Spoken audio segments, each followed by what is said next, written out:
ഇയാളാണ് അടിക്കുന്നത്. ജൂൺ 4 രാവിലെ ഒരു 12:30 ആയപ്പോഴ് ഒരു പേഷ്യന്റ് മരണപ്പെടുകയുണ്ടായി. ഈ ഒരു മരണം ഇവരൊക്കെ ബൈസ്റ്റാൻഡേഴ്സിനെ അറിയിച്ചിട്ടുണ്ടായിരുന്നു. ഇതിന്റെ ബാക്കി പ്രൊസീജിയർ കണക്ക് നമുക്കൊരു കുറച്ച് ഫോംസ് ഒക്കെ ഫില്ല് ചെയ്യാനും കാര്യങ്ങളൊക്കെ ഉണ്ട്.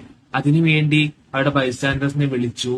അതില് ഒരാള് ഈ ഒരു നേഴ്സിന്, നമ്മുടെ ഹോസ്പിറ്റലിൽ മെയിൽ നേഴ്സാണ് ഈ ഒരു ഫോമുമായിട്ട് ഇവരെ സമീപിക്കുന്നത്. അപ്പോഴ് ഈ ഒരു വ്യക്തിയെ, അതായത് ഈ ഒരു നേഴ്സിനെ ഈ ഒരു രോഗിയുടെ ബൈസ്റ്റാൻഡേഴ്സ് തല്ലുകയുണ്ടായി, ഇടിക്കുകയുണ്ടായി. ഒരു തവണയൊന്നുമല്ല, 4 തവണ പിടിച്ച് കുത്തുകയാണ് ഉണ്ടായത്. ഓക്കെ.